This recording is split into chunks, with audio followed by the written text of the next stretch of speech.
नमस्कार, राज्यसभा टीवी में आपका स्वागत है। मैं हूं आलोक मेहता।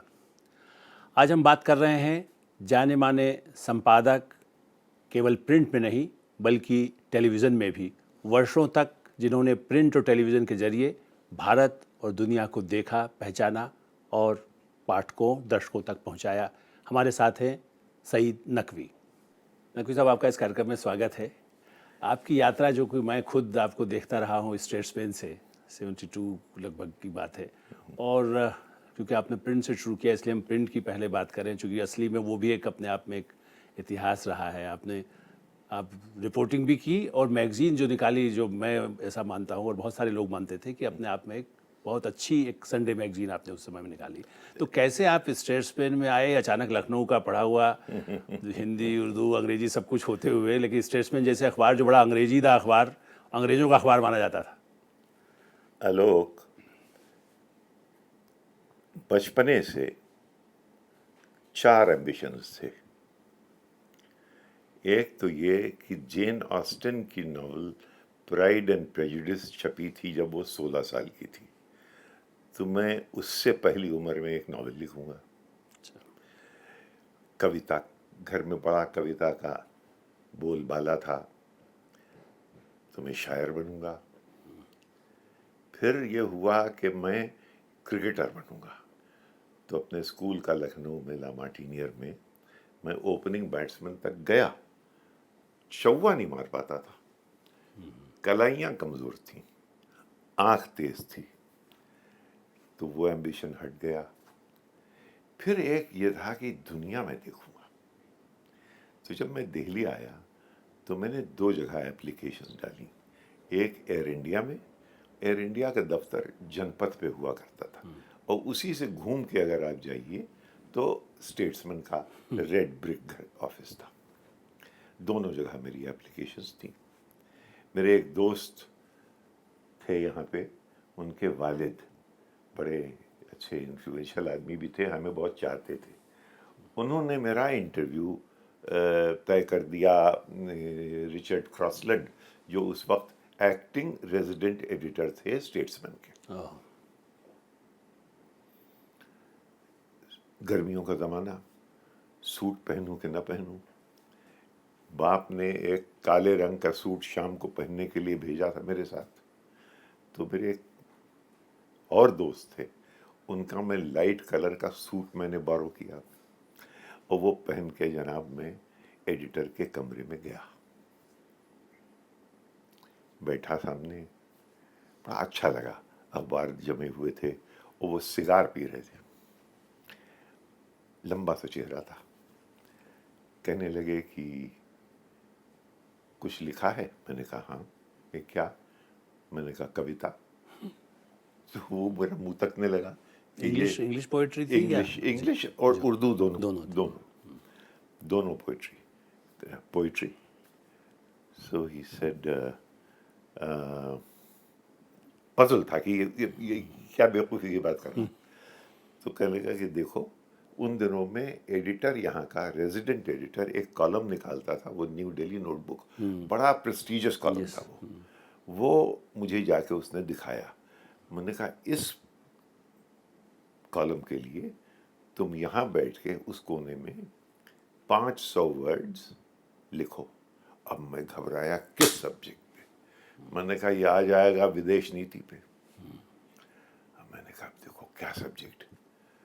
कहने लगा can you right 500 words on mangoes, आम। गर्मी का ज़माना था, आम का सीज़न था, मैं उस जगह से आया था, मेरे घर में खुद आम की बात थी। साहब मुझे मौका मिल गया। मैंने आम की किस्में, उनके बारे में, और अंग्रेज़ों को एनेक्डोट्स बहुत पसंद थे, गालिब के किस्से कि आम ऐसे होना चाहिए और वैसे होना चाहिए, तो वो सब मैंने 500 वर्ड्स लिख के इनको दे दिए। और अब मैं समझा कि नौकरी अभी मिलेगी कि नहीं मिलेगी। उनका नोट आया, और वो नोट अगर आप इजाज़त दें वो सुनने के काबिल है। Even though we cannot offer you employment at the moment, we are willing to take you on as an apprentice trainee for 6 months. Okay. At the end of the training period, we do not guarantee you any employment. But the training you will have received here will stand you in good stead in finding work elsewhere. During this period, we shall pay you a pocket money. सोचिए क्या रहा होगा, 300 रुपए महीने। जी। मैंने sir पीट लिया। मैंने कहा भैया ये 300 रुपए महीने में कैसे चलेगा दिल्ली में? वहाँ 700 रुपए मुझे दे रहे हैं एयर इंडिया वाले। मैं उनके पास गया, मैंने कहा साहब ये एयर इंडिया में मैनेजमेंट, मैंने कहा बल्कि अगर परसर वाला मिल जाए तो और अच्छा है, उसमें तो हवाई जहाज में मुस्तकिल घूमते रहेगी। उन्होंने कही और आपको एप्लीकेशन दी, मैंने कहा स्टेट्स में। वो मुँह तकने लगे कि ये मूर्ख आदमी, you are on to the best newspaper job in the country. मैंने कहा जाइए पहले सोचिए फिर यहाँ आइएगा। एयर इंडिया वालों ने मुझसे ये कहा। चलिए साहब गए, ज्वाइन कर लिया। इस तरह से मेरा कैरियर शुरू हुआ।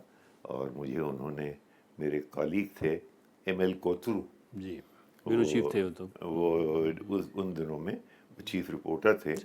उन्होंने मुझे अपने छत्र छाया में ले लिया और बहुत अच्छी ट्रेनिंग की। लेकिन कुलदीप नायर भी उस समय आ गए थे मेरा ख्याल है। कुलदीप नायर उसके बाद आए, जरा सब कुछ दिनों के बाद आए। प्राण चोपड़ा बने पहले एडिटर, फिर वो 2-3 लोगों को लाए जिसमें से कुलदीप नायर थे, रेजिडेंट एडिटर बने। कुलदीप नायर बहुत ही, उनके भी हमारे ऊपर बड़ी मेहरबानियाँ रहीं। और वो, लेकिन एक चीज़ उनकी हमारे समझ में कभी ना आई, वो ये कि रेजिडेंट एडिटर जो था वो स्टेट्समैन का रेजिडेंट एडिटर टाइम्स लंदन का स्ट्रिंगर हुआ करता था। मैंने कहा भाई आज़ादी को तो बहुत साल गुजर गए, अब ये क्या सिलसिला है? तो नतीजा ये था कि एक 36 साल का जो टाइम्स का कॉरेस्पॉन्डेंट यहाँ था, वो बिल्कुल यूं उनके कमरे में घुसता था जैसे वो उनके ताबे। तो अजीब सा लगता था मुझे। बहरहाल, लेकिन कुलदीप को खुद, इतने हम लोग ज़्यादा कॉलोनाइज थे। कुलदीप कोई इंग्लिश ईडियम में नहीं है, वो बहुत ही देसी ईडियम में है, लेकिन उनके ऊपर भी रोब टाइम्स लंदन का था। ये इस तरीके से कुलदीप नैयर, उन्होंने हमें बहुत हमारे। तो आपने उस समय रिपोर्टिंग भी की और रिपोर्टिंग ही, मैगजीन भी, मुझे मैगजीन भी तो निकाली आपने। पहले रिपोर्टिंग जी हाँ। पहले रिपोर्टिंग की, और रिपोर्टिंग के बाद इन्होंने मुझे संडे मैगजीन का एडिटर बनाया। संडे मैगजीन का एडिटर तो मैं बना, और उसके बाद उस वहाँ से भी निकाला गया। मैं कैसे? एक हमारे दोस्त थे शशि ब्रता, वो साहब 71 वॉर जब हुई बांग्लादेश के अंदर चले गए। उन्होंने आके एक कहानी लिखी कि बैटल क्राई ऑफ द मुक्ति वाहिनी इज सत श्री अकाल। तो यानी हिंदुस्तानी ट्रूप, उन दिनों में ये कहना गुनाह था। आपने ये कॉलम लिख दिया और मुझसे कहा हिम्मत है तो छाप दो। 2 पार्ट का आर्टिकल था, मैंने एक पार्ट था, हिम्मत करके छाप दिया। जैसे ही छपा, Hooghly was on fire in Calcutta, हमारा हेड ऑफिस कलकत्ते में। वहाँ जनाब एडिटर्स जो है वो छते छूने लगे कि ये क्या है। अब क्या हो, उसमें लिख दिया था कि अगला कॉलम, इसका अगला पीस अगले हफ्ते होगा। तो एक अंग्रेजी में कहावत है, the best way to stop a leak is to sink the ship. उन्होंने मैगजीन ही बंद कर दी। लेकिन उसमें आपने बीटल्स वाला जो एक महेश योगी वाली जो स्टोरीज बीटल्स की, वाली कहानी वो मुख्तलिफ थी। मेरा ख्याल है वो भी अपने आप में एक इंटरेस्टिंग बीटल्स का किस्सा ये था, उन दिनों में ये था महेश कि योगी का उस समय दुनिया में पहला, हर एक को बीट करना, स्कूप मुझे चाहिए था, पैसा नहीं चाहिए था, स्कूप एक शौक था। तो मेरे दोस्त थे इसका इंडियन एक्सप्रेस में एक कनेडियन था। अच्छा हाँ, वो गुरु भाई उसके थे, जाता था हिमाचल, यहाँ हिमालय वगैरह में, ऋषिकेश जाता था। उसने आके मुझे बताया कि बीटल्स आने वाले हैं और महर्षि के साथ रहेंगे। तो मैंने कहा लेकिन महर्षि से कैसे मिलूं? कहने लगे कि परसों से उनका यहाँ पे कैंप है मॉडर्न स्कूल में, तो स्टेट्समैन के बिल्कुल सामने। तो मैंने कहा यार ये तुमने बड़ी अच्छी बताई। मैं साहब सवेरे दूसरे दिन महर्षि के कैंप में दाखिल। मैंने कहा नाम सईद नकवी, बड़ा अजीब सा लगा, मुसलमान नाम, ये महर्षि के चरण छूने के लिए साहब क्यों आ रहा है? मैंने कहा साहब मैं बहुत तकलीफ़ में हूँ, और ये कि मुझे भी क्यूरियोसिटी, अगर बीटल्स को क्यूरियोसिटी है तो मुझे भी है। बिल्कुल। तो उन्होंने मेरे कान में एक मंत्र पढ़ा और मैं उनका शिष्य हो गया। वो मंत्र कभी किसी को मैंने बताया नहीं। अब उसके जरिए क्या हुआ, चारों तरफ जो साधु थे, उन दिनों में महर्षि की बहुत ज्यादा पब्लिसिटी नहीं हुई थी। नहीं, बिल्कुल। उन्होंने जब ये देखा कि एक स्टेट्समैन का लड़का और जिसका कि मजहब भी दाएं बाएं है, वो आ रहा है, तो वो बहुत ही, सब साधुओं ने मुझे पहचान लिया। कहानी यहाँ खत्म होती। अब बीटल्स आए। दुनिया का जो एडिटर यहाँ था, अंग्रेज, फॉरेन कॉरेस्पॉन्डेंट्स, स्पेशल प्लेन उड़ोला के लोग आए, वो सब दौड़े चले जा रहे हैं इन ऋषिकेश। 84 कुटिया महर्षि का जो आश्रम था, लक्ष्मण झूले के उस तरफ। हाँ, गया। मुझे मालूम था कि बीटल्स का तरीका यह है कि मीडिया को दूर रखो, उससे ज्यादा पब्लिसिटी मिलती है, ये मुझे मालूम था। तो मैं जब पहुंचा तो देखा सब, उन दिनों में बर्नार्ड नॉसेटर बहुत बड़े इंटेलेक्चुअल कॉरेस्पॉन्डेंट थे इसके, वॉशिंगटन पोस्ट के, इकोनॉमी पे बड़ी किताब लिखी थी, वो पाइप पकड़े हुए वहाँ टहल रहे हैं बाहर, सब कोई 100-200-300 लोग। मैं अंदर गया, साधु ने मुझे पहचाना, मैंने कहा जय गुरुदेव। मैं अंदर, हक्का बक्का क्या हो गया। मैं साहब अंदर गया और वो कहानी थी कि जिसके लिए दुनिया बेचैन थी। बाहर मेरे कॉलीग रघु राय, अब उनको मैं कैसे लाऊं, क्योंकि उनके बगैर, फोटो के बगैर ये कहानी बन बनती नहीं नहीं। सकते थे। तो मैंने एक साधु से कहा कि देखो ये मैं पर्ची लिख रहा हूँ, यहाँ मैं अकेले मैनेज नहीं कर पाऊंगा। अब वो ये समझो मैनेज क्या कर पाऊंगा। मैंने कहा तुम मेरे एक कॉलीग बाहर हैं, उनका नाम है रघु राय, ये पर्ची तुम जाके उनको दो और उनको हाथ पकड़ के अंदर यहीं ले आओ। वो साधु बाहर चला गया और वहां सब लोग चिल्ला रहे हैं, रघु साहब घबराए हुए अंदर। मैंने कहा देख मूर्ख, तू यहाँ पे कैमरा अपना जूम लेंस रख, वो देखो वो महर्षि लेक्चर दे रहे हैं, वो है पॉल मैकार्टनी, वो है रिंगो स्टार, वो है तमाम लोग, ये तस्वीर दुनिया इंतजार कर रही है। रघु ने यहाँ पे शोल्डर पे कैमरा रखा, वो तस्वीर ली, लेके भागा और सीधा आया दिल्ली। दिल्ली में डेवलप की, वही तस्वीर उसने डेली मिरर को बेची। वो है दिन रघु राय के बनने का। लेकिन आपने भी तो मैगजीन में काफ़ी कुछ इस पर छापा। हाँ हाँ, लेकिन वही तस्वीर, भाई हम लोग स्टेट्समैन के वो थे, वो हमारा, he was my colleague. Yes. Raghu Rai जो था I know। वो स्टेट्समैन का फोटोग्राफर था। तो वो तस्वीरें जो थी वही हाँ, बॉलीवुड से उसको मैगजीन में हम भेजते थे। और उन दिनों में एक वो था हमारे जूनियर स्टेट्समैन, यस। उसमें डेजमंड डॉय साहब को बहुत ज़रूरत थी, तो उसमें खूब छपी। और सारी दुनिया में मेरा तरीका ये था कि सबको, पूरे दुनिया के जर्नलिस्टों को स्टार्व कर दिया मैंने, मैनेज करके कि इनको खबर ना मिले। वो साहब 10-15 दिन तक मेरे हाथ में दुनिया की स्कूप था, मोनोपोली थी, रघु की तस्वीरें थीं और डेजमंड डॉयग और संडे मैगजीन में जब मेरा जी चाहा मैं डाल दिया करता। ये साहब कहानी उसकी। लेकिन महर्षि के पास मैं तारीफ तो कर नहीं सकता था हर बार, वहाँ जो उल्टी सीधी चीज़ें हो रही थी वो भी मैंने लिखी। वो जनाब अखबार आते आते महर्षि के पास पहुँचा। एक दिन सुरेश बाबू उनके मैनेजर थे, कहने लगे नकवी साहब आपका अंदर आना मना है। मैंने कहा क्यों। कहने लगे कि महर्षि ने कहा है कि बहुत गलत अच्छा प्रचार हो रहा है। बहुत गलत पब्लिसिटी हो गई है। तो मैं महर्षि के पास गया, मैंने कहा महर्षि जी, क्या अंग्रेजी मेरे बाप की जुबान है, इतनी मैं पब्लिसिटी दे रहा हूँ आपको, अब जरा सा गलती हो गई कहीं। कहेंगे नहीं नहीं ये तो गलत, बहुत ज़्यादा गड़बड़ हो गई। तो फिर उसके बाद संभले, फिर मैं वहाँ रहा, मेरी बड़ी दोस्ती हो गई पॉल से, जॉर्ज हैरिसन से, रिंगो स्टार तो चले गए थे पहले ही, इन लोगों से मेरी अच्छी दोस्ताना हो गया था वहाँ काफ़ी। रोज आना आना जाना मिलना बैठना। कुछ गाना बजाना भी साथ में गाना करते थे। बजाना उसका वो जो एक मशहूर, ये जो जॉर्ज हैरिसन था, इसको रविशंकर ने अपने एक किसी डिसाइपल को भेज दिया था वहाँ।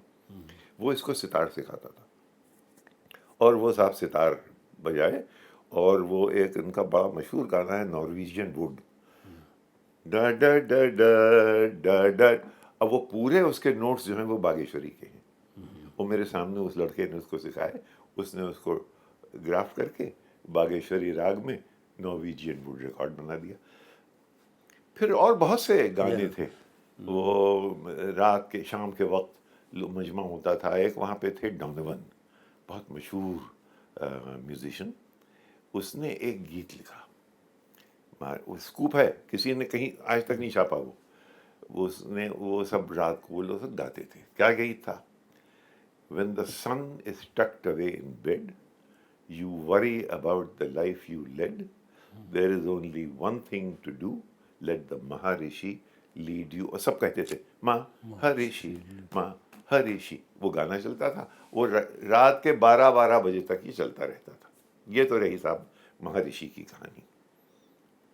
लेकिन ये जिस तरह से आपने अभी जिक्र किया कि उसके बाद मैगजीन बंद कर दी, तो जिस तरह के प्रेशर मैंने स्टेट्समैन, बाद में खैर हम लोग एक्सप्रेस भी बात करें, लेकिन मुझे लगता है कि कुलदीप नायर रहते हुए, दूसरे अच्छे एडिटर्स होते हुए भी, लेकिन क्या सोसाइटी का आजकल हम जो बात करते हैं कि भाई वो शिवसेना हमला कर देगी, कोई फलाना फैनेटिक संस्था आ जाएगी, आज उस ज़माने में भी इस तरह के प्रेशर, ऐसे जो प्रोफेशनल अखबार थे। बांग्लादेश का एक ऐसा इशू था जिसके ऊपर बंगाली नेशनलिज्म, कलकत्ता के बहुत ही सिविलाइज्ड, बहुत ही मॉडरेट एडिटर्स, वो सब उस वक्त एक्सट्रीमिस्ट हो गए थे। उसमें शक्तिव्रता का ये लिखना कि वहाँ हिंदुस्तानी फौजें मुक्ति बाहिनी बन के घूम रही हैं, इससे वहाँ आग लग गई। और मैंने भी इसमें ज़्यादा ऑडेशियस, मुझे भी केयरफुल होना चाहिए था, क्योंकि वो ज़माना ऐसा था बड़ा नाजुक। और उसमें जनाब, वरना इस तरह के प्रेशर्स स्टेट्समैन में नहीं थे। स्टेट्समैन में प्रेशर आए जबकि स्वतंत्र पार्टी के जनरल सेक्रेटरी कलकत्ता यूनिट जनाब CR ईरानी को नानी पालकीवाला के रिश्तेदार थे।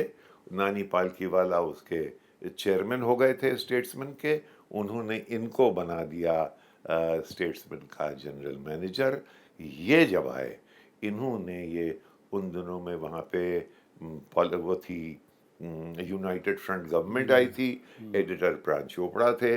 प्राण चोपड़ा को क्या करते कि साहब एडिट वो आ गई तो उसके खिलाफ हो जाते। उन्होंने एक्सप्लेन करना शुरू किया कि ये क्यों हो रहा है। उन्होंने ये एक्सप्लेन किया कि भाई यूनाइटेड फ्रंट की ज़रूरत है। ये साहब उनको पसंद नहीं थी। प्राण Chopra became the first Indian editor of the Statesman. Yes.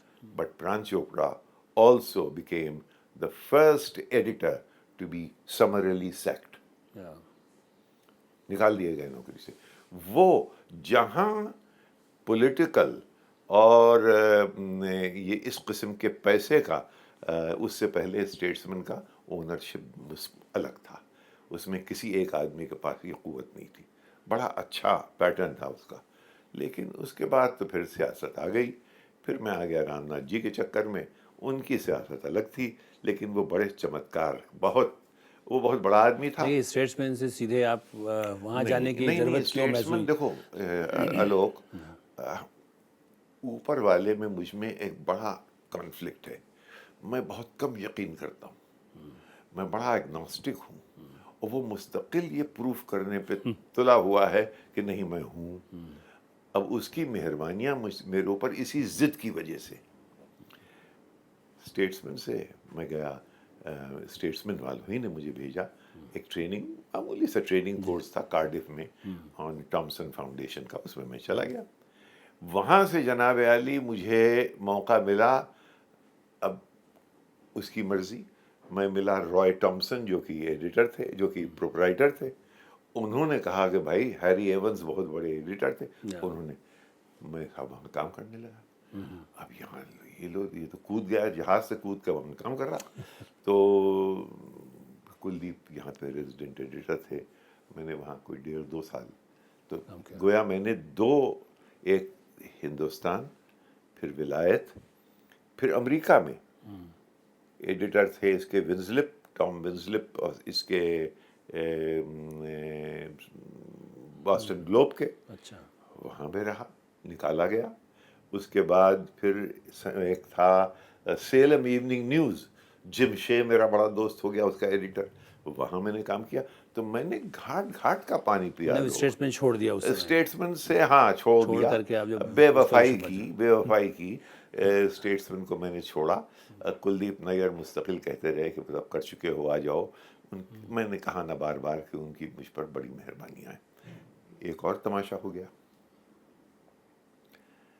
यहाँ सरकारें जब बदली तो अरुण पुरी ने नया नया इंडिया टुडे निकाला। इंडिया टुडे मैगजीन का मैं अंदर से जानता हूँ। मोहम्मद यूनुस मेरे बहुत दोस्त थे। इमरजेंसी मिसेस गांधी की जब आई तो वो उनके करता धरता हो गए, उनके मीडिया मैनेजमेंट में। उन्होंने प्रेशर डाला अरुण पुरी के बाप पे कि एक कॉफ़ी टेबल मैगजीन होना चाहिए जो कि इमरजेंसी, क्योंकि ये झूठ प्रेस जो है ये वेस्ट से मिला हुआ है और इंदिरा गांधी के खिलाफ है।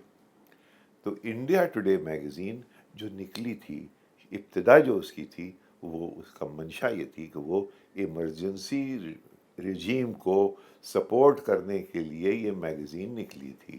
लेकिन मेरे जहाँ तक याद है कि वो आपको जानू इमरजेंसी से थोड़ा पहले शुरू हो गई से, मतलब आइडिया वही होगा हाँ, कि आइडिया यही हमारा था। प्रोजेक्ट किया जाए, आइडिया यही और था। इमरजेंसी में उस समय उसको वो मिला वरना, हाँ, और उसको भी टाइम और न्यूज़ वीक की तरह से मतलब जैसे बना दो, लेकिन उसको रहे थोड़ा एक कॉफी टेबल इमरजेंसी मैगजीन की, रहे, लेकिन वो इंदिरा जूट प्रेस गांधी के, हाँ जीत प्रेस हाँ को काउंटर करने के लिए उसको सपोर्ट किया गया क्या और गया। थॉमसन प्रेस बनाया गया। और उसके बाद मेरे ख्याल में उमा वासुदेव उसकी एडिटर बनी। और वो भी तो फिर आपके साथ स्टेट्समैन में पहले, मतलब नहीं, वो स्टेट्समैन तो में भी कुछ फ्रीलांस करती थी, हाँ फ्रीलांस करती थी। अच्छा, वो फ्रीलांस वो करती थी इंदिरा कॉलम। गांधी वगैरह के चारों तरफ थी। जहाँ मुझको रघु राय ने अरुण पुरी से मिलाया गेलॉर्ड रेस्टोरेंट में।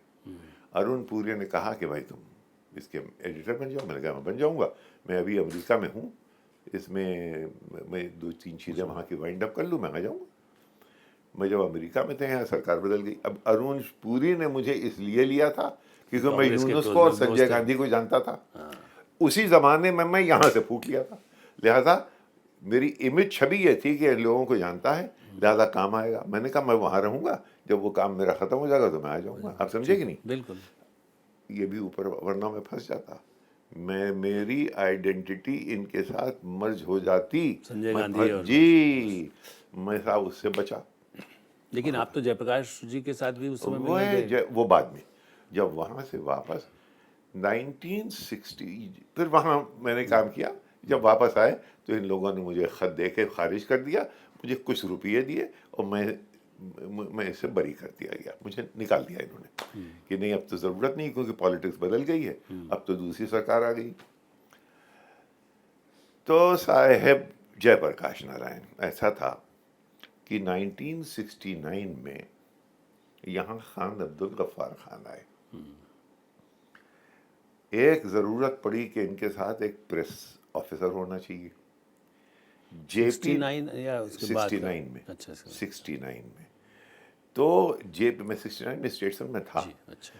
तो जेपी ने स्टेट्समैन से पूछा, कुलदीप नैयर ने मेरा नाम प्रपोज कर दिया।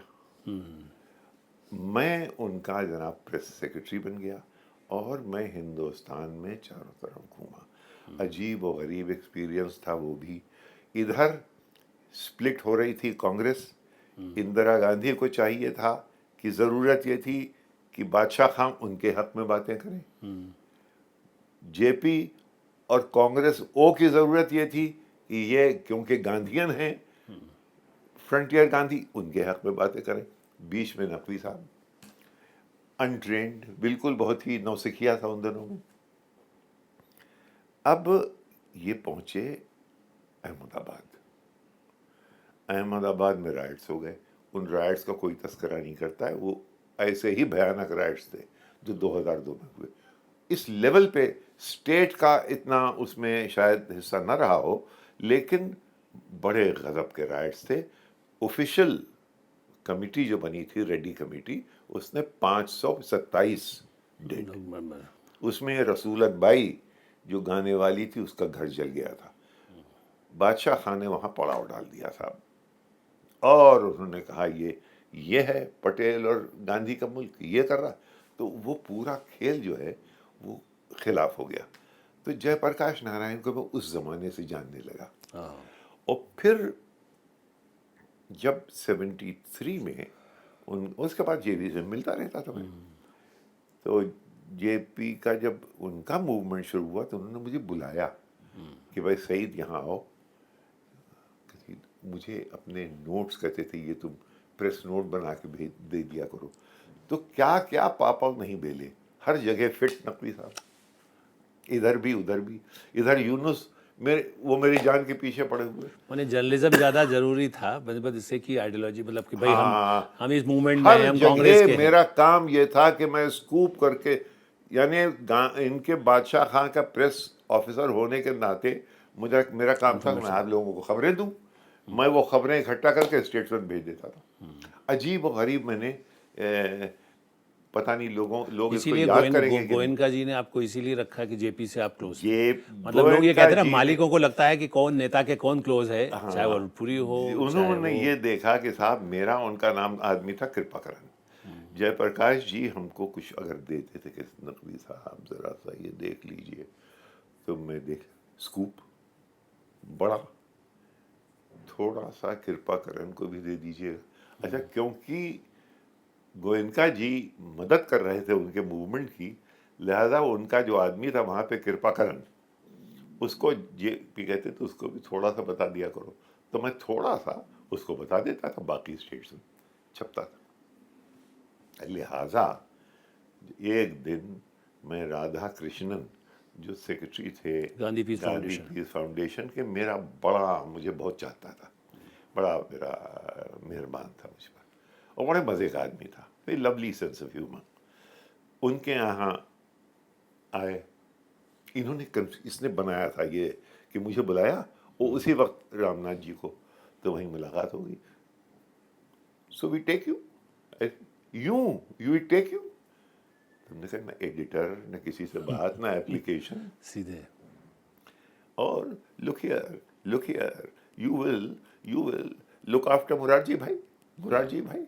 अच्छा, मैंने कहा सुनो, एंड वो अपना है अटल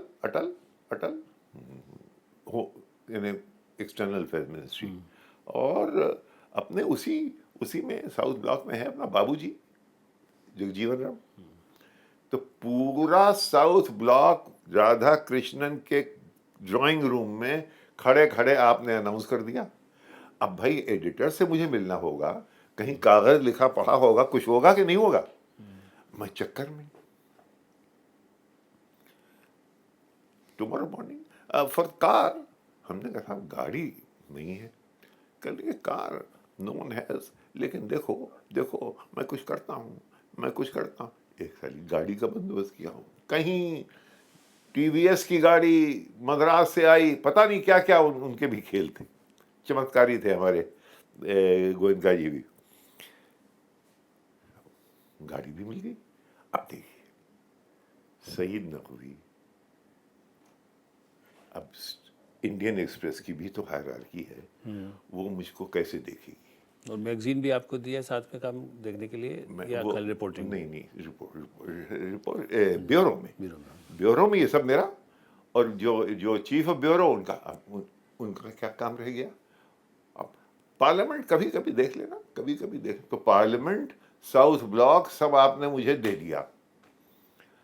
अब उन दिनों में ये इंडियन एक्सप्रेस की जो बहादुर शाह जफर मार्ग पे दफ्तर था, उसके कोने में ये रहा करते थे खुद।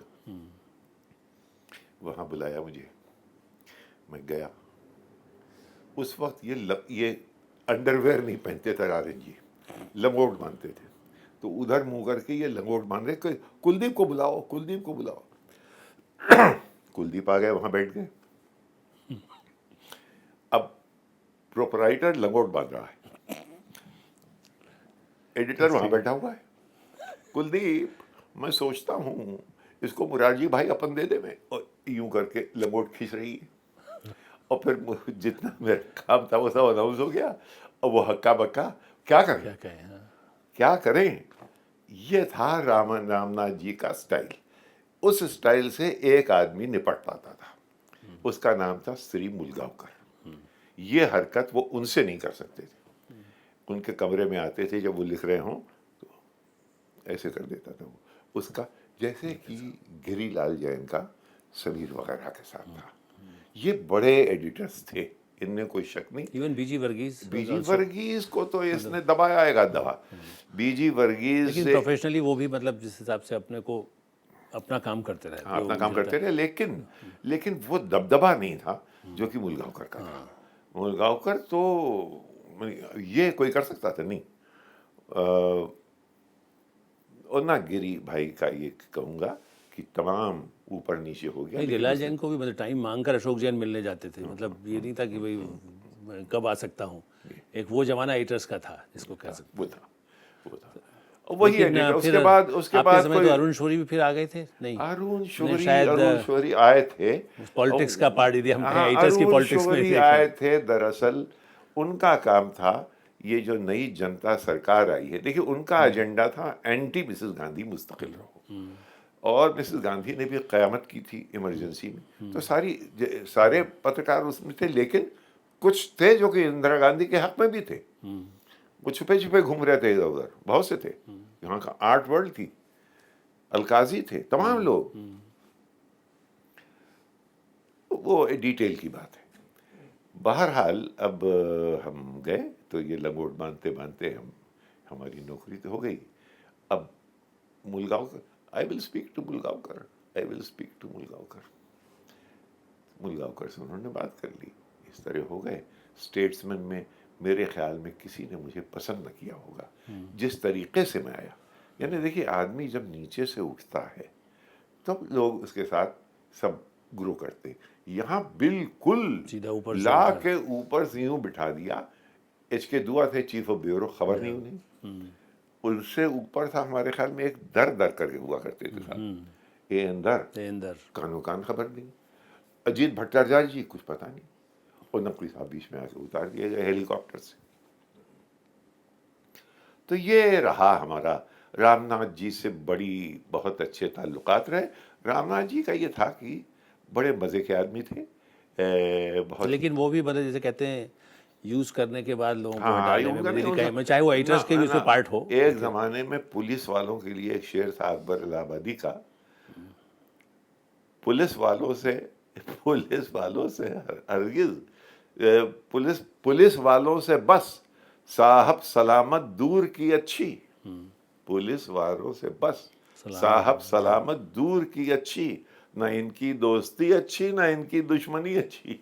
तो रामनाथ जी के लिए मैं ये तो नहीं कहूँगा, लेकिन ये कि जरा सा खिंच के रहना ज़रूरी था, जो कि अरुण शौरी ने नहीं किया। मसलन भाई, एक उनको ये था कि सब आप ज़रा अपने लेडीज़ को लाओ तो उनकी सहेलियाँ आएंगी। ये एक शौक था राजन जी को, सहेलियाँ भी लाए, आए बैठे, रौनक होगी। तो साहब वो तो गोल हो गए हम। ये दोनों मियाँ बीवी पहुंच जाए सवेरे नाश्ता करने के लिए। एस्पर्शन में नहीं कास्ट करूँगा, बड़े अच्छे लोग इस मामले में होंगे। बहरहाल ये कि राजन जी का ये सुबह पहुंच जाए, मेरा ये नहीं था। मैंने कहा रामनाथ जी, मैं उनसे कहता था, रामनाथ जी यहाँ पे मुझे कॉलीग के साथ रहना है, आप मुझे ऊपर से ले आए हो, मुस्तकिल आप चाहते हो मैं आपके पास बैठा रहूँ, तो मैं ये तो मुझे मार लेंगे जब मौका मिलेगा इन्हें। आप समझ नहीं रहे इस बात को। Hello, look here. उनके बात समझ में आई नहीं। नाउ मैं तुमको लेके चलता हूँ मुरारजी भाई से मिलने के लिए, और मैं तुमको come here today tomorrow 10 o'clock। खुद फिएट चलाते थे अपनी, बाय द वे। मैं साथ बैठूं, जाके इसके रेड फोर्ट के सामने जो मंदिर है वहाँ गाड़ी खड़ी करें, जाके अंदर फिडल विद द गॉड्स करके आवें, और फिर मुझे लेके जाएं। रोज डेली उनका ये था। हमने कहा आर्यन जी, आप गाड़ी खुद क्यों चलाते हैं? कि देखो ऐसा है, एक तो इससे रिफ्लेक्सेस तेज रहते हैं, दूसरे ड्राइवर जो है वो साला बहुत कुछ जान जावे, बहुत कुछ जान जावे। तो मैंने कहा ऐसी कौन सी आप हरकत करते हैं जो कि वो ना जाने। कर लेंगे, look here Naqvi, I have committed every sin except murder, every sin except murder. और उसमें भी the the the will was there but the flesh was weak. ऐसे बोलते तब से। एक बात इस पे मुझे आया, गोयनका हुए, बिरलाज, या मतलब जो मीडिया हाउसेस थे, उसको आप मैंने उस तरह के कम्युनल तो नहीं माइंड कहे, लेकिन उस समय जैसे अभी आप उस समय भी कह रहे थे कि भाई नकवी, बहुत कम ऐसे एडिटर्स हमारे मैंने इंडियन मीडिया में भी आप देखें कि उनको ऐसी जगह नहीं मिलती थी, नहीं मिली। उनके अपने बायस भी थोड़ा कम्युनल माइंड इसको कहना चाहिए, भाई हिंदू रखेंगे मतलब, माने हमें कम से कम हिंदी मीडिया का मुझे याद है कि हिंदी मीडिया में तो एक ज़माने में किसी मुस्लिम को सब एडिटर भी नहीं रख सकते थे, एडिटर तो बहुत दूर की चीज़ है। ये आपको कैसा, मतलब किस तरह से आपको भाई महसूस ऐसे हुआ, ही या और क्यों लोग और नहीं आ पाए, इसकी एक तो ये सोच कि मतलब? बादशाह खां टू जेपी, जेपी टू राधा कृष्णन, एक तो मेरी ये क्रेडिबिलिटी हर तरफ रही। ये एक मैं, दूसरे मेरी लाइन हमेशा रही कंपोजिट कल्चर।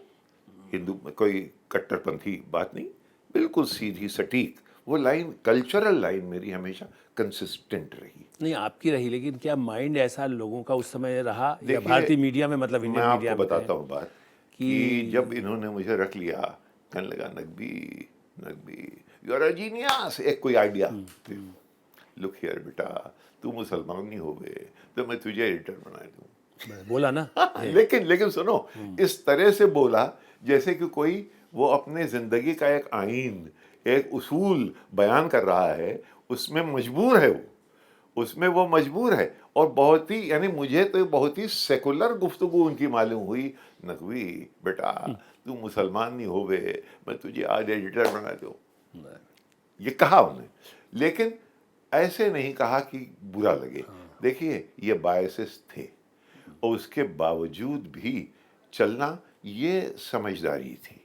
ये समझदारी थी कि किस तरीके, अब ये कि आप उससे लड़ जाएं, उसका एक पॉलिटिकल इशू बना ले, नहीं, इस उससे उसको निभा के चलना पड़ता था। अब मुझे ले गए आप मुरारजी के पास। और अटल बिहारी वाजपेयी, मतलब जो बीजेपी उस समय तो जनसंघ था, वो जनता पार्टी थी, लेकिन अटल हमको जी के भी आप बड़े लोग, हम लोग ये बहुत, कहते थे कि भाई नकवी कैसे, मैंने बीजेपी के भी उतने प्यारे हैं और ये नहीं, कांग्रेस के भी, गांधी फैमिली के भी प्यारे थे। तो वो क्या राज था कि अटल जी भी आपको प्यार करने लगे? अटल जी भी हमारी जो कंपोजिट कल्चर पे जो मेरे मजमून थे, जो कि किसी ने कभी लिखे नहीं। हिंदुस्तान का मुसलमान जो था वो डरता था ये कहते हुए कि मेरे कल्चर के अंदर बहुत सी चीज़ें ऐसी हैं जो कि हमने हिंदू से ली हैं, क्योंकि वो ये समझता था अगर वो ये एडमिट करेगा तो मुल्ला उससे नाराज़ हो जाएगा। मुझे कभी इस बात का भय, मैं उस घर से आया था, मुझे इस बात का कभी भय नहीं रहा। मेरे अंदर बहुत सी चीज़ें, अरे भाई मेरी माँ साड़ी पहनती थी, मेरी नानी साड़ी पहनती थी, सैदानी थी, तो अब ये क्या, साड़ी तो यहाँ की चीज़ है। हाँ, वरना मेरा ये यकीन था कि हिंदुस्तान को तीन चीज़ें जोड़ती हैं। मैं कहता था, हमारे घर वाले कहते थे, साड़ी, संस्कृत और संगीत। अब ये बिल्कुल बिल्कुल अजूबा बात थी कि क्योंकि मुसलमानों की छवि आमतौर से जो पहुंची है हिंदू तक गांधी जी द्वारा और बाकी लीडरों द्वारा, वो एक मुल्ला की थी। गांधी जी जिन्ना को नहीं पसंद कर पाए, गांधी जी को पसंद आए वो चौधरी मौलाना मोहम्मद अली, उनके साथ चले गए वो उसमें खिलाफत में। एक मुसलमान को एक रिलीजियस एंटिटी ये मान के चलना, मुसलमान को, भाई गालिब को क्यों नहीं मानते हो, मीर को क्यों नहीं मानते हो, फिराक को क्यों नहीं मानते हो, जोश को क्यों नहीं मानते हो, ये हमारी जो हमारी प्राइड है वो इनसे वाबस्ता है, मुल्ला से नहीं है। ये जो बात है ये लोगों को नहीं मालूम हुई।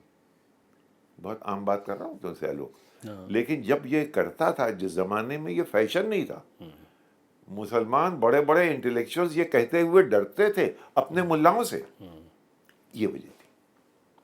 अच्छा, मैं कोई कोई ट्रिक नहीं कर रहा था, जो मैं कह रहा था वो मेरी जीवन है, वो मेरा जिंदगी। मेरी माँ वैसी है, मेरे बाप ऐसे रहे, मेरे बाप दादा, गांव जहाँ मेरा है वहाँ पे अब मैं आपको क्या बताऊं यार, कहाँ चले गए हो, कहाँ से कहाँ।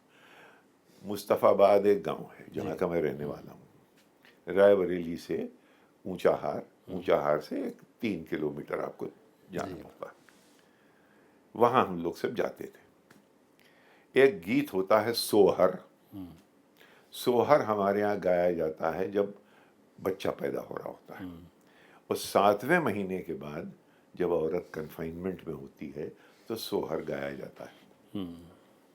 हमारी अम्मा और हमारी नानी, उनका फेवरेट सोहर क्या था?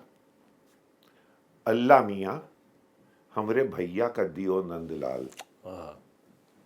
अब आप समझिए, oh my Allah give my son a brother like Lord Krishna. ये था ये कंपोजिट कल्चर। कल्चर। ये हिंदू ने देखा नहीं, और देखा तो नजरअंदाज किया। आप समझे कि नहीं? लिहाजा मेरी छवि जो थी वो इस किस्म के मुसलमान की थी जो कि मैं था। आप समझे कि नहीं? सीधी सीधी बात है। लिहाजा अटल जी बड़े पीछे से आके यूं गले में हाथ डाल देते थे। नकवी, मैंने आपका लेख पढ़ा, मैं आपसे बिल्कुल सहमत हूँ। कई दफा हैदराबाद हाउस में कभी पढ़े। जब भी वो गए, चीन गए मैं साथ, पाकिस्तान गए मैं साथ। जब फॉरेन मिनिस्टर जब थे, बाद में तो प्राइम मिनिस्टर बने, जब फॉरेन मिनिस्टर थे तब भी चीन गए मैं साथ, पाकिस्तान के और भी लोग थे, लेकिन मैं भी डेलीगेशन में हमेशा।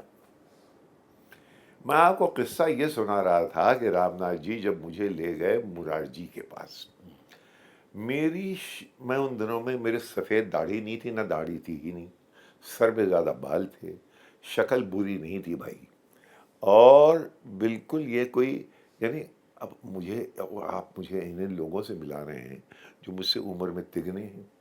तो एक ग्रेविटी लाने के लिए ये हुआ कि नकवी साहब एक ऐनक पहने, ताकि बड़े लगे उम्र में। ताकि ताकि कुछ गंभीर लगे।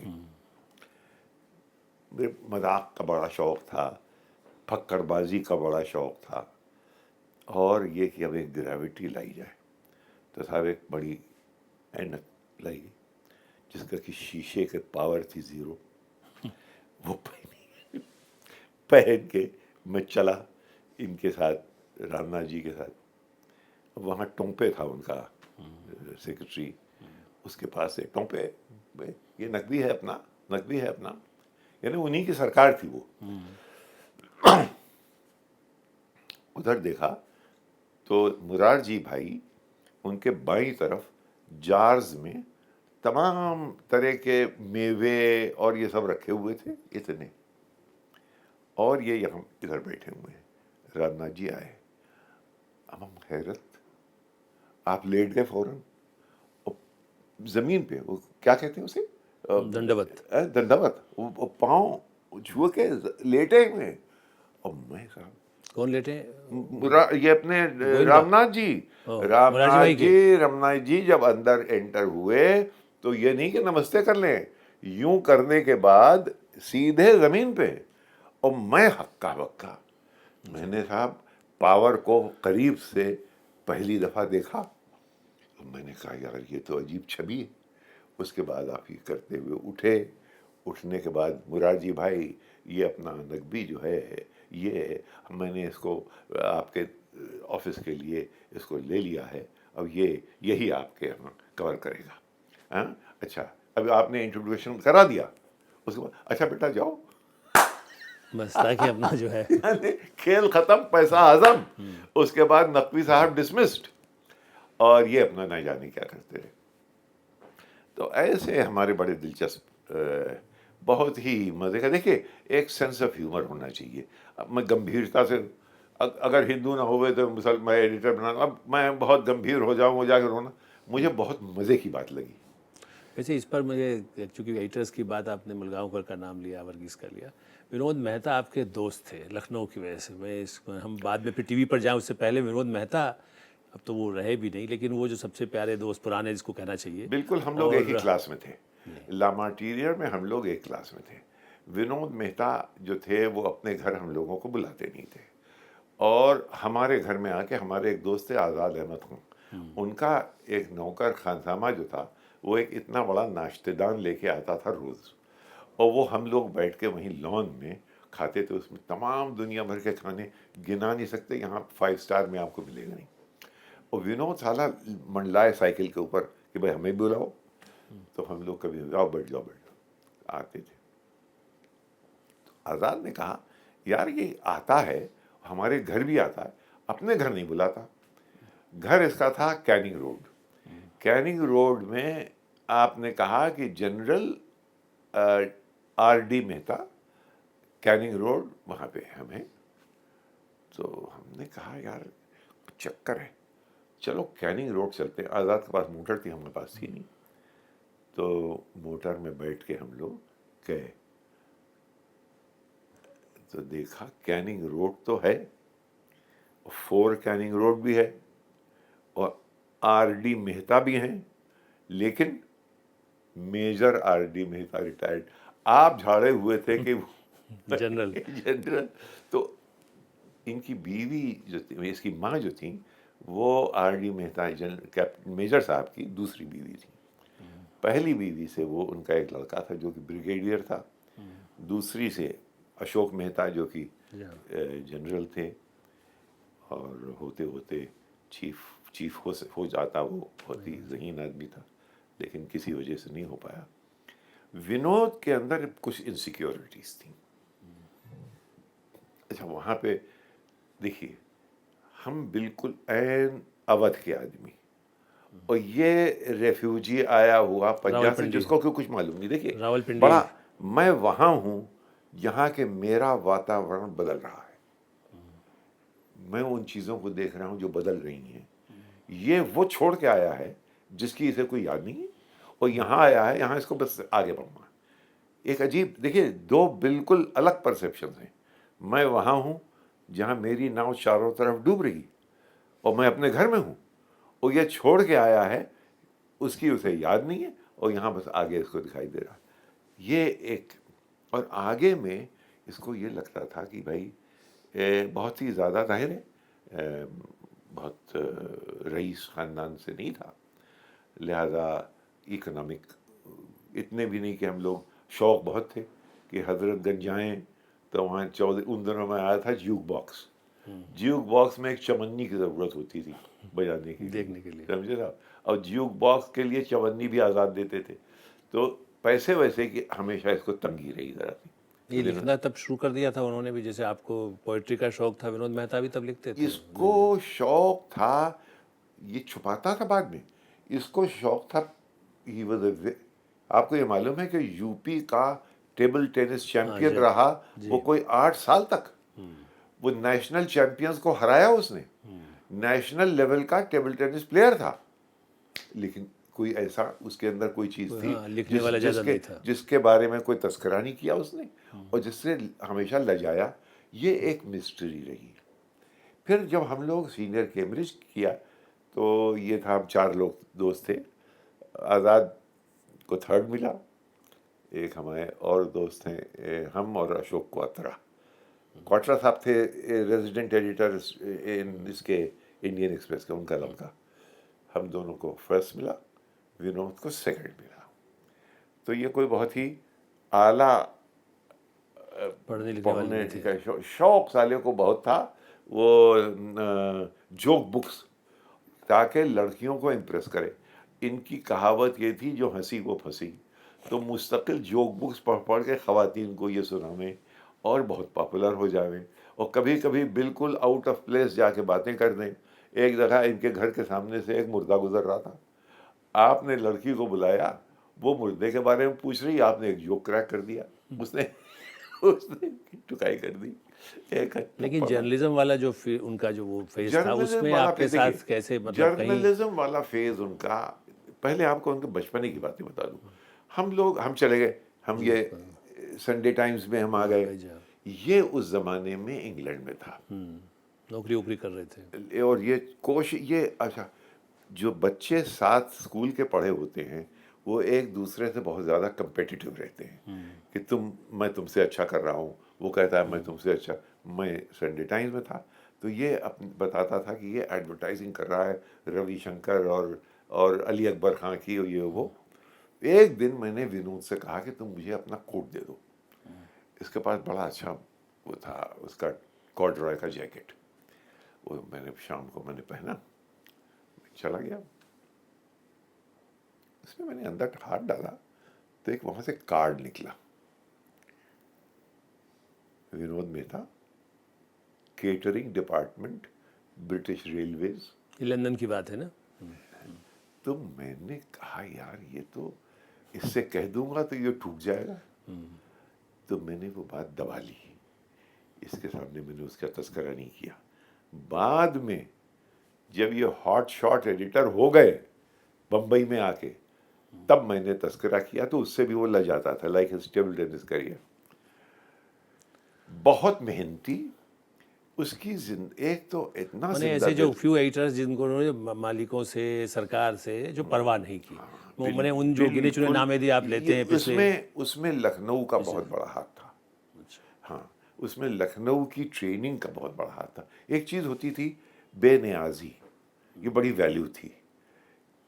इनडिफरेंस, यानी ये नहीं कि हम लपे के जा रहे हैं हर चीज के बारे में।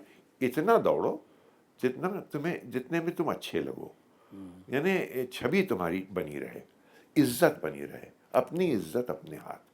ये बहुत बड़ी वैल्यू थी लखनऊ के अंदर। यानी कोई ऐसा काम ना करो जो बुरी लगे। तो गरीबी में वहाँ लोग खाना ना खाएंगे 2 वक्त का, लेकिन कभी कहेंगे नहीं, वैसे आके बैठेंगे। ये तो हो गया था। ये उसकी वहाँ की ट्रेनिंग थी कि ये कभी, और ये बिल्कुल निरपेक्ष, कभी ना इधर ना उधर, ना किसी एडिटर से, ना किसी प्रोपराइटर से, किसी से ये ना किसी प्राइम मिनिस्टर से बेवकूफ नहीं था। टैक्सफुल इतना था कि मैगजीन उसकी चलती रहे, लेकिन जहां, और उनके साथ थोड़ा सा प्ले भी कर लेता था, लेकिन ये कि कोई ट्विस्ट कर सके इसको, never. He was very very firm. लिहाजा उसके 2-3-4 बहुत बुरे एक्सपीरियंसेस हुए। मैं उन दिनों में जाके, इसका घर था कैंप स्कॉन्डर के पास, वहाँ इसके साथ में रहता था, तो वहाँ पे मुझे अंदाज़ा हुआ कि कितने प्रेशर में है। लेकिन वेरी हैप्पी एंड वेरी, उसके मुकाबले का साहब एडिटर नहीं है। ये जो आप बड़े बड़े लोगों के नाम ले रहे हैं, उनके बाद अगर कोई एक एडिटर है जिसकी मैं इज्जत करता हूँ, उसका नाम था विनोद मेहता। ठीक बात। क्योंकि उसने प्रोपराइटर्स की परवाह नहीं की और उसने अपनी इंडिपेंडेंस रखी।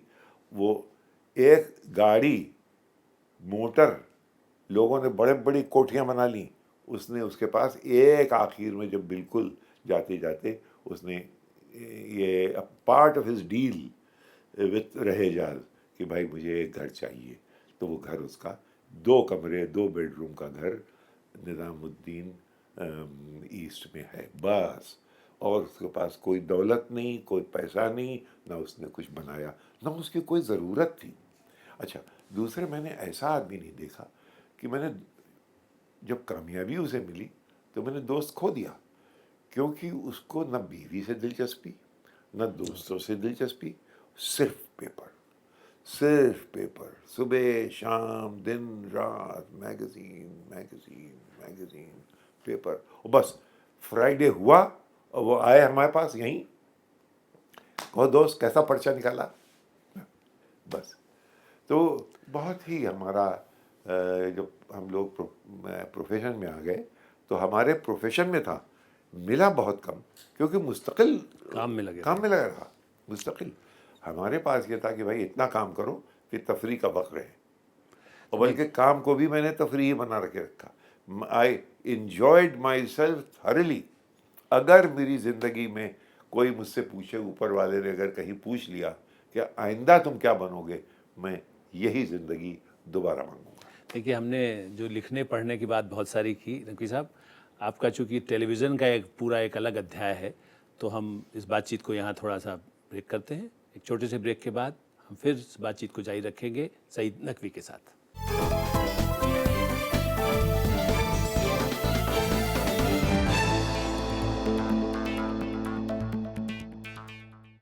ब्रेक के बाद एक बार फिर आपका स्वागत है नकवी जी।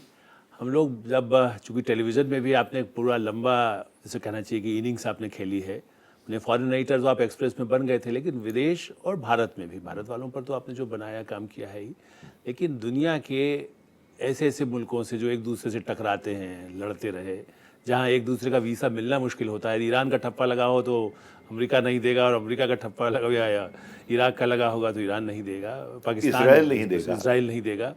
ऐसे जो आपकी टेलीविज़न की रही, और जिस समय टेलीविज़न इतना ज़्यादा नहीं था, दिल्ली इंडिया में तो खास करके BBC ने नहीं था, उस समय आपने टेलीविज़न को चुना और इस तरह के कार्यक्रम बनाने क्यों शुरू किए? उसकी एक वजह थी। मैं बीच में संडे टाइम्स गया था। संडे टाइम में देखता था कि वहाँ के बियाफरा में लड़ाई हो रही है। लोग गए, विंडो से उन्होंने पैसे लिए, एडिटर से ओके लिया, हवाई जहाज़ की बुकिंग हुई, वो चले। हमने कहा या अल्लाह, हम लोग क्यों नहीं करते? हिंदुस्तान में हमारे यहाँ फॉरेन कवरेज क्यों नहीं है? क्योंकि बरतानिया इम्पीरियल पावर थी, लिहाजा उसके इंटरेस्ट हैं। तो हम इसी वजह से सिर्फ बरतानिया और अमेरिका से विजन तस्वीरें लेंगे। दुनिया की छवि जो हम देखेंगे वो ऐसी ही होगी जैसी वो देखते हैं। यानी we will be passive recipients of images doled to us by BBC, CNN and Fox News. हमारा फॉरेन अफेयर्स के बारे में हमारा मेंटल मेकअप वो लोग शेप करेंगे। ये मुझे डिस्टर्ब करती थी बात। मैंने एक वर्ल्ड रिपोर्ट नाम की एक चीज़ शुरू की। मैंने पहले वो RNG को दी। RNG मान गए, जॉर्ज ने मना कर दिया। एक्सप्रेस में रहते हुए उनका कि वेरी गुड। जॉर्ज ने कहा कि नहीं, PTI वाले हैं दुनिया में। मैंने कहा ठीक है। मैं चला गया। मेरे दोस्त अरुण भरतराम ने मेरी मदद की। अरुण भरतराम ने कहा चलो क्या, हमने इसको फाइनेंस करो, और ये कि इसमें मैं तुम्हें बताऊंगा, दिखाऊंगा कि इसमें आमदनी भी है। तो एक मॉडल लेके हम लोग चले। एक production house, production house TV का नहीं था, प्रिंट का। अच्छा। कि हम यहाँ से जाएंगे। फर्ज करिए कि एक दफ़ा सिखों ने, ये अकालीज ने अपनी एम्बेसी खोल दी इक्वाडोर में। खालिस्तानी एम्बेसी खुल गई। अब बताइए वहाँ, हमने कहा, हमारा कॉलीग था अरुण चाको बेचारी का देहांत हो गया। मैंने अरुण को भेजा, मैंने कहा जाओ, अब देखिए यहाँ से मैं वहाँ भेजा, क्योंकि इंटरेस्ट होना चाहिए कि हम खुद। अच्छा, जब आप फॉरेन राइटर थे। हाँ, तो ये जनाब गया नहीं, हमने फिर रिज़ाइन कर दिया। जब वहाँ पे इंडियन एक्सप्रेस में नहीं हुआ, अच्छा। तो हमने इंडियन एक्सप्रेस से रिज़ाइन किया 1984 में। और 1984 के बाद, अब क्योंकि जॉर्ज ने मना कर दिया, जॉर्ज ने कहा PTI के बहुत से लोग हैं, RNG ऑल्सो खर्चा भी नहीं करना चाहते होंगे। तब तक हमने ये कर लिया था कि हम दुनिया की खबर लाएंगे, दो लोग, हम और अरुण, और हम लोग वापस आके उसको नॉन कम्पिटिटिव जो एरियाज हैं अखबारों के, उनको foreign news from an Indian perspective हम देंगे, और फिर इंटरनेशनली भी देंगे, और उससे सब जगह से वो छपेगी। वो साहब बहुत कामयाब हुई, खूब चली। लेकिन एक प्रॉब्लम, एडिटर्स पैसा नहीं देते। यही मैंने कहा। तो पैसे के कलेक्शन के लिए आपको पूरी एक टीम की ज़रूरत थी कि भाई आपने कहा है कि आप 10,000 देंगे, आप तो कुछ दे ही नहीं रहे। अरुण पुरी ने 10,000 दिए थे जब मैं गया था फीजी, रंबूका को इंटरव्यू करने के लिए। जब वहाँ फीजी, मैंने कहा फीजी में हिंदुस्तानियों को टॉपल कर दिया गया और हिंदुस्तान का कोई आदमी नहीं। तो ये सब शौक़ थे हमारे। We must cover the world from our own eyes. हम खुद जब तक दुनिया को नहीं देखेंगे, हमको हाई टेबल पे जगह नहीं मिलेगी, ये आप मान के चलिए। तो आपने फिर टेलीविज़न पर कैसे एकदम तो मैं बताता हूँ ना कि पैसे कलेक्ट नहीं हो रहे। तो उस वक्त तक दूरदर्शन चल निकला था। वो एक सोर्स हो गया मेरे जाने का। राजीव गांधी, यानी बजाय इसके कि दुनिया भर के अखबारों से मैं पैसा कलेक्ट करता घूमूं, मैंने ये देखा कि वो फाइनेंस कर सकता था मुझे। कौन? दूरदर्शन। राजीव गांधी तब आ गए थे मेरा। राजीव गांधी आ गए थे 84 के बाद जो है। क्या राजीव गांधी इस समय टेलीविज़न की क्रांति एक तरह से तब शुरू हो गई थी। तो राजीव गांधी भी आ गए थे और दूरदर्शन ने कहा हाँ। मैंने बाकायदा स्कीमें दी। मैं वॉज पैशनेट अबाउट इट।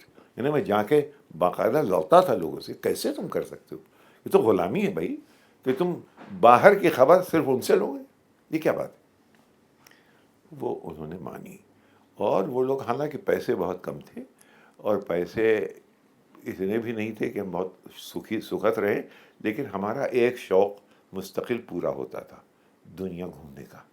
तो हम जाते थे और जाके इंटरव्यू करते थे, लोगों को देखते थे, एक पीस टू कैमरा करते थे, एक दो कुछ और लोगों से मिलते थे। लेकिन जो बड़े नेता, जो प्राइम मिनिस्टर, प्रेसिडेंट, चाहे इजराइल हो, चाहे ईरान हो, अमेरिका में हेनरी किसिंजर जो बड़ा ही विवादास्पद और पावरफुल नेता थे, उनसे कैसे भारत के मीडिया मैन को टाइम मिलना और टेलीविज़न के लिए इंटरव्यू देना? देखिए, उसमें हमारे कॉलीग्स ने मदद की।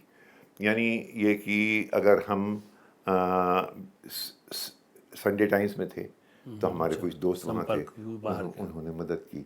यहाँ पे क्योंकि मैंने फॉरेन मिनिस्ट्री की ऐसी खंगाल के कवरेज की थी उन दिनों में कि वहाँ हर कमरे का हर डिप्टी सेक्रेटरी, हर जॉइंट सेक्रेटरी मेरा पर्सनल दोस्त था, और वो ज़माना था बड़ा अजीब व गरीब। तो प्रिंट का फ़ायदा आपको टेलीविज़न में प्रिंट मिला? का फ़ायदा मुझे टेलीविज़न इसलिए कि इनके सहारे के बगैर नहीं। अगर आप ईरान जाएंगे तो ईरान में आपको अपने सफ़ीर ईरानियन, मेरे पास कोई ब्यूरो नहीं है, मैं BBC नहीं हूँ, मैं CNN नहीं हूँ, मैं फॉक्स न्यूज़ नहीं हूँ, मेरा इंफ्रास्ट्रक्चर नहीं है, तो मैं क्या करूँगा? मैं अपने एम्बेसडर से कहूँगा भैया मैं रफसंजानी से मिलना चाहता हूँ, कोई तुम किसी को जानते हो बात कर लो। फिर मैं यहाँ उनके सफ़ीर के पास जाऊँगा, उन्होंने मुझे देख रखा है, फिर पढ़ा उन्होंने मुझे कॉलम, वो कहेंगे हाँ हम भी कोशिश करेंगे। फिर हम जाएंगे यहाँ मिनिस्ट्री में, हम कहें यार तुम जॉइंट सेक्रेटरी हो, फॉरेन सेक्रेटरी के पास जाएंगे कि भैया तुम्हें ज़रा और कई बार वो प्रमोट होकर के एम्बेसडर तो बन गए। इधर तो इधर उधर मेरे ताल्लुकात। एक दोस्त, वो भी ऊपर वाले की मेहरबानी थी कि ऐसे I had the NAAC of making friends. ये सब मेरे दोस्त हुआ करते थे, इनसे बिल्कुल पर्सनल लेवल पे मैं कहता था और ये मेरी मदद। और ट्रस्ट टोटल। हमारी एक एक कहावत थी कि देखिए हम आपके ख़िलाफ़ हैं, हम आपसे इख्तलाफ रखते हैं, हम आपको क्रिटिसाइज़ करते हैं, लेकिन जब हम बाहर जाते हैं we are both batting on the same side. तो आपने जैसे अमेरिका, रूस, ईरान, इजराइल, कौन नेता आपको ऐसा लगे जिनको आप कहते हैं कि भाई बड़ा यादगार, जिसको इंटरव्यूज, जिसको आप कहते हैं? तो आपने 150 देशों की यात्रा की है। एक तो मैंडेला, जी, नेल्सन मैंडेला अजीब व गरीब आदमी मुझे लगा। नेल्सन मैंडेला क्योंकि पहला मेरा इंटरव्यू था उनसे दुनिया में, और उस एक तो बिल्कुल मेरे ख्याल में 27 साल तक जेल में उसने इतना सोचा था कि उसका दिमाग बिल्कुल सटीक था। जो सवाल करिए तो उसको कोई झोल नहीं था, सीधा खट खट खट खट जवाब देता जाता था। उसका एक विजन बड़ा, मुझे उसकी बात सबसे अच्छी ये लगी कि 27 साल तक जो कि गोरों की जेल में रहा हो, वो बाहर जब निकला तो इतनी सी बिटरनेस नहीं थी गोरों के खिलाफ। बड़ा आदमी था और मुझे बहुत ही अच्छा लगा मैंडेला। लेकिन जो जिस तरह से अमेरिकन का टोन थोड़ा एंटी इंडिया कहना चाहिए, या भारतीयों के प्रति एक तो होता ना, ब्रिटिश और अमेरिकन के मन में गलत कॉम्प्लेक्स होता रहा है, ऐसे लोगों से इंटरव्यूज़ के समय में और ख़ास करके टेलीविज़न के लिए कैसे आपको उनको फेस करना, या उनसे तीखे सवाल जब आप पूछेंगे, जो कड़वे सवाल होते थे, मुझे जो याद पड़ते हैं कि कई बार कड़वे सवाल पूछे गए। अरे बड़े बड़े सवाल उठते थे। यहाँ पे मैंने साहब कद्दाफी से इंटरव्यू कर लिया, यहाँ बजाय इसके कि हमारे कॉलीग्स जो थे वो ताली नहीं बजाते कि भाई देखो वाह वाह वाह कमाल कर दिया इसने, ये कहते थे मुस्लिम नेटवर्क।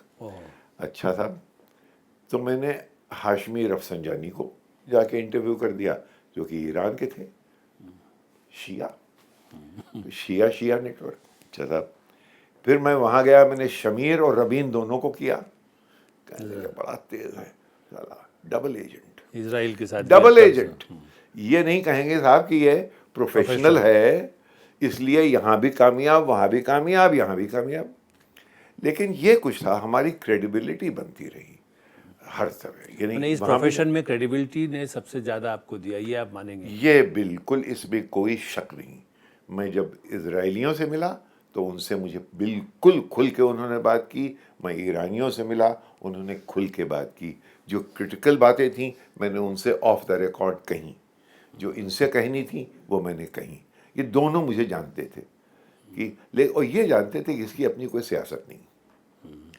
मेरा चीप स्केट एक शौक़ था, स्कूप, इंटरव्यू मुझे मिले बस। लेकिन जैसे कई बार विदेशी जो खास करके वेस्टर्न मीडिया में भी या रशियन मीडिया में भी या चाइनीज़ में भी लोग मानते हैं कि जो कई ऐसे जर्नलिस्ट जाते हैं वो सरकार के एजेंट हो जाते हैं। हाँ, कहीं ये है। आपको इस तरह के खतरे या जिसको कहे जो लोगों ने कुछ इस तरह की इमेज बनाने की कोशिश तो नहीं की कि यहाँ आप पे भारत सरकार के एजेंट हैं, मतलब जासूस हैं, भारत सरकार के MI5 के नहीं हैं, रॉ के हैं? भारत सरकार के करीब हैं, ये ज़रूर होता था। उसकी वजह क्या थी? क्योंकि यहाँ मेरे कहानियाँ देखते थे। भाई आपको एक बात बताऊँ, दुनिया में पहली दफ़ा भूटान के बादशाह ने कभी इंटरव्यू नहीं दिया था।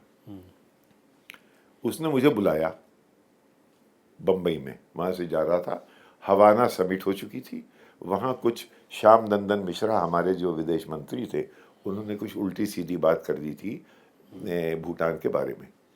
वो तिलमिलाया हुआ था।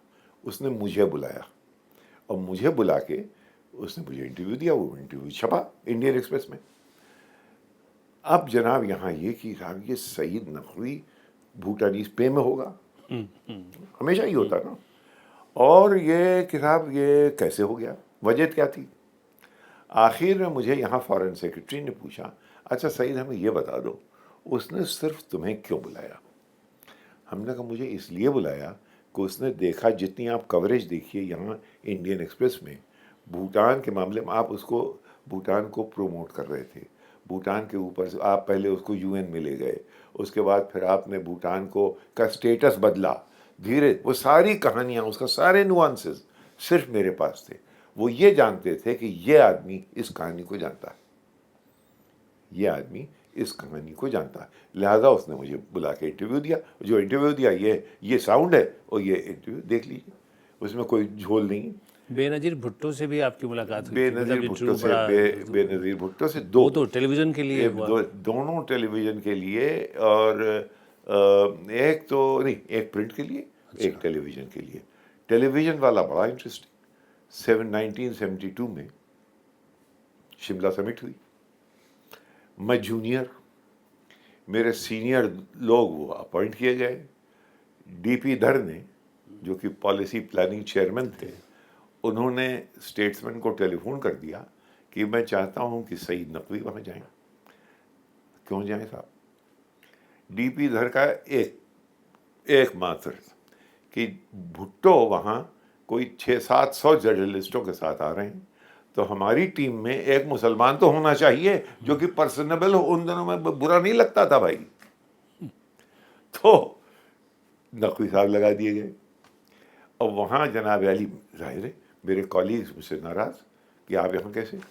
अब ये देखिए, उनको अपॉइंट किया गया है कि जाके आप कवर कीजिए, यहाँ एडिटर्स करके मुझे बुला दिया गया वहाँ। खैर, मुझे इसके दूरदर्शन का उन दिनों में शिव शर्मा होता करता, बाद में, मतलब जब वो तो पुरानी मुलाकात 72, लेकिन ये तो बात का नहीं, शिव शर्मा उन दिनों प्रोग्राम, अच्छा हाँ, प्रोग्राम में थे, डायरेक्टर नहीं बने। डायरेक्टर नहीं बने। तो उन्होंने कहा कि सईद बेनज़ीर से इंटरव्यू कर लो। मैंने कहा बिल्कुल करें।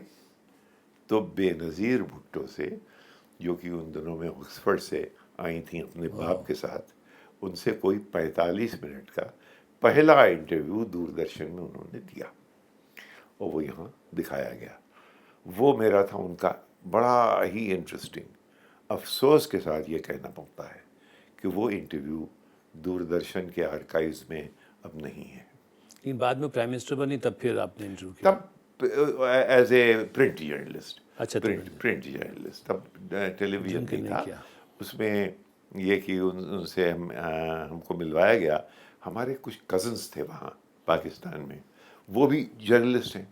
उन्होंने इनसे हमारा तय करा दिया, तो हम जाके इनसे मिले और बहुत खिंची खिंची सी थी। ये सिर्फ इसलिए कि तय कर दिया गया था कि मीटिंग कर लो, लिहाजा मैंने मीटिंग कर ली। उन दिनों में ये था कि बिल्कुल एक नए किस्म के लीडर्स पैदा हुए हैं। यहाँ पे राजीव गांधी है, वहाँ पे बेनज़ीर भुट्टो, याद है ना, एक फेज था। लेकिन वो कुछ वो कह ना पाई, क्योंकि ये कश्मीर के मामले में हर बात जाके फ़ौरन वहीं अटक जाती है, अटक जाएगी, अटकी रहेगी जब तक कि इसको पूरा होलिस्टिक तरीके से न देखें। तो वो मेरा कोई ऐसा मेमोरेबल इंटरव्यू लेकिन उनके मुशर्रफ से जनरल मुशर्रफ से मुझे भी आपकी मुशर्रफ हुई? के साथ मिले, ग्रुप के साथ, अच्छा, लेकिन कोई इंटरव्यू इंटरव्यू नहीं नहीं हुआ। हुआ। अच्छा, इंटरव्यू नहीं हुआ, नहीं। नवाज शरीफ के साथ? नवाज शरीफ के साथ हुआ, लेकिन वो भी 2-3 लोगों के साथ अच्छा, बैठ उस के तरह का गुफ्तगू। नहीं। तो मतलब यादगार जो इंटरव्यूज आप कहते हैं कि नेल्सन मंडेला सबसे ज़्यादा? नेल्सन मंडेला, फिडेल कास्ट्रो, हाँ, फिदेल कास्ट्रो। फिडेल कास्ट्रो से इंटरव्यू। देखिए, सोवियत यूनियन गिरने वाला है, वो ज़माना है। उस वक्त उसके साथ कोई वो 4 घंटे से कम बात नहीं करता था। तो 4 घंटे का वो इंटरव्यू है, उसमें से निकाल के आप ले तो 2 पार्ट्स में वो किया गया। वेरी इंटरेस्टिंग इंटरव्यू विथ ब्रिजेंस्की, जब नेशनल सिक्योरिटी एडवाइज़र थे वो जिमी कार्टर के, बहुत इंटरेस्टिंग। वो एक अकेला इंटरव्यू है जिसमें कि उसने, मेरा तरीक़ा ये था कि 10 मिनट दे दो और 10 को खींच के मैं आधा घंटा और 45 मिनट कर देता था। इसने 20 मिनट पट्टे ने मुझे दिए। मैं गया, first Indian in the white house, क्योंकि नेशनल सिक्योरिटी एडवाइज़र वहीं बैठता है, first Indian journalist alone in the white house. तो हम लोग आमने सामने, वो भी बड़ा दिलचस्प, कैसे कैमरे के पैसे कहाँ से आए, फोटोग्राफर कहाँ से आया। इंटरव्यू मेरा हो गया। क्यों हो गया? मैं था प्रिंसटन यूनिवर्सिटी में। अच्छा, प्रिंसटन यूनिवर्सिटी में मेरे प्रोफेसर और कॉलीग और दोस्त थे रिचर्ड ओलमन। वो बहुत ही ऊंची कोटि का वो इंटेलेक्चुअल था फॉरेन अफेयर्स का। वो इनका कॉलीग था, ब्रिजेंस्की का। तो मैंने कहा, डिक भाई, जाते जाते मुझे एक चमत्कार करना है, ताकि यहाँ ये हो जाएगा हिंदुस्तान में तो मुझे रीइंस्टेट होने में मदद होगी। उसने इस बिग को टेलीफोन कर दिया, इस बिग मान गए। अच्छा साहब, इंटरव्यू तो तय हो गया, अब ना मेरे पास कैमरा, ना मेरे पास कैमरामैन, अब मैं क्या करूं? उन दिनों में मेरे वहाँ पे अजीज़ दोस्त जनाब राकेश मोहन, जो कि डिप्टी डायरेक्टर हुए रिजर्व बैंक के, और जो अभी IMF में हैं, और दिनेश मोहन, उनके दोनों भाई, कह लगे हम इसको फाइनेंस करेंगे, लेकिन एक कंडीशन पे। हमने कहा, किस कंडीशन पे? कहने का, हम भी तुम्हारे साथ वाइट हाउस चलेंगे। हमने कहा कि भाई पूछ लेता हूँ। क्लियरेंस ली गई इनके दोनों के लिए। अब सुनिए, मैं और ब्रिजेंस्की यूं बैठे हुए हैं, और यहाँ राकेश मोहन बैठे हैं, यहाँ दिनेश मोहन, दोनों wanting the pound of flesh for having finance the India. वहाँ पे मेरे पास कहाँ से लाऊं? ये लोग थे वहाँ। तो एक अजीब और गरीब मज़े की, अब कैन यू बिलीव इट, बीच में जब ब्रेक हो तो आप कहते हैं, you didn't ask him that, वो करें, यू डिडंट आस्क। इस लतीफ़े के साथ हमारा ब्रिजेंस्की से इंटरव्यू हुआ, और उसने पट्टे ने जब 20 मिनट हो गए, मैं समझा अब खींचूंगा, मज़ा आ रहा था मुझे भी, वो भी। उसने साहब अपनी घड़ी खोली, 20 मिनट बिल्कुल पता नहीं कैसे देख रहा था वो, घड़ी खोल के उसने मेरे सामने रख दी कि मतलब तुम्हारे बहुत हो गया, पूरे हो गए। But very sharp and Kissinger of God. तो ये आप मानते हैं कि प्रिंट और टेलीविज़न में कंपटीशन नहीं है, एक दूसरे के तरह सप्लीमेंट करते हैं? मेरी ज़िंदगी में जो मेरे ताल्लुकात बने प्रिंट के ज़माने में, वो काम आए मुझे मेरे टेलीविज़न के करियर में, और फिर वो बढ़ता चला नहीं, गया। वैसे भी मतलब जनरल आप देखें कि जो आदमी टेलीविज़न देखता है, फिर वो पढ़ता है और फिर उसको लगता है कि टेलीविज़न में उसको वो चीज़ें मिल रही हैं। तो जो लोग ये मानते हैं कि इससे टेलीविज़न से प्रिंट ख़त्म होता है, या उससे, या नया सोशल मीडिया आया है उससे ख़त्म होता है, ऐसा नहीं है। ये एक दूसरे को बढ़ाते हैं। मेरे ख्याल में।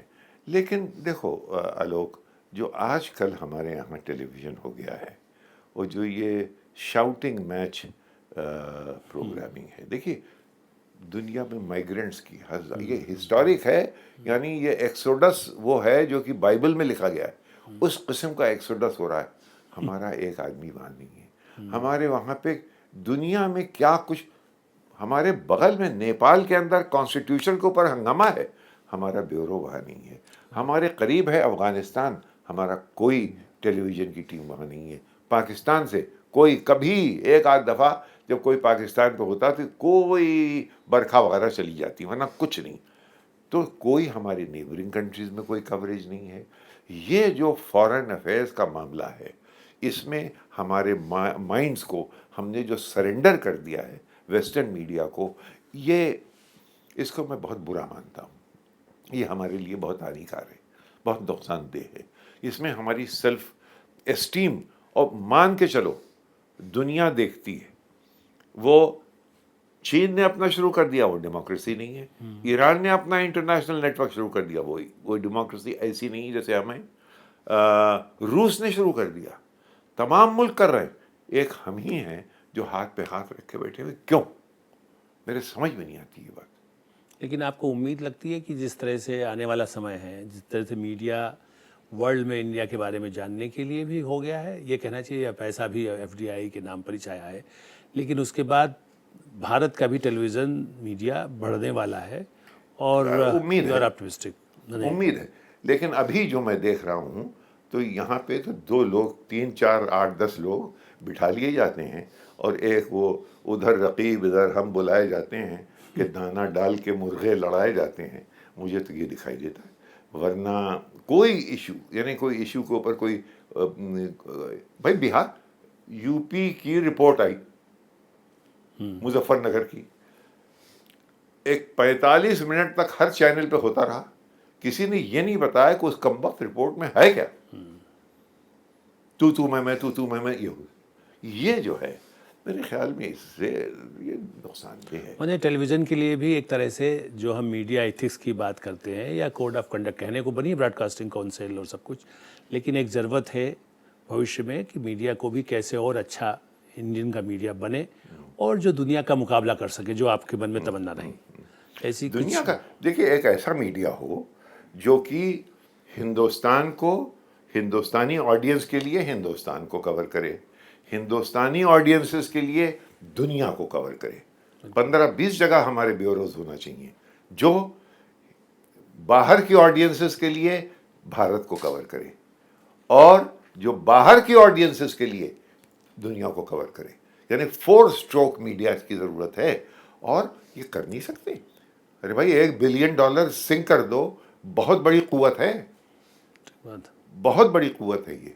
आप जो आप इधर उधर पैसे बांटते रहते हो, उससे ज़्यादा आपको मालूम है कि आपको बांग्लादेश के अंदर आपकी कोई तस्वीर नहीं। अफ्रीका कहाँ? अफ्रीका कहाँ है? नहीं, नेबरिंग कंट्री देख लो भाई। आपका तो बिल्कुल, what you said should have been should condition everything that is going on in Nepal, the only Hindu kingdom in the world, आपके खिलाफ है। कोई मीडिया का उसके ऊपर असर ही नहीं है। लेकिन बीबीसी चला जाएगा। अगर बीबीसी की पॉलिसी हमसे मेल न खाई तो CNN चला जाएगा। CNN की पॉलिसी हमारी पॉलिसी के खिलाफ हो तो फिर तो हमारे ऑडियंसेस तो उन्होंने शेप कर दिए, और हमारी पॉलिसी इस तरफ जा रही है, तो एक कॉन्फ्लिक्ट पैदा हो गया ना। या फिर हमारे पॉलिसी मेकर्स भी उन्हीं टीवी को देख देख कर, उसी मीडिया से प्रभावित होकर उन पॉलिसीज़ को लेके चलेंगे। ये दोनों बहुत सीरियस मैटर है, इसको किसी ने डिस्कस नहीं किया।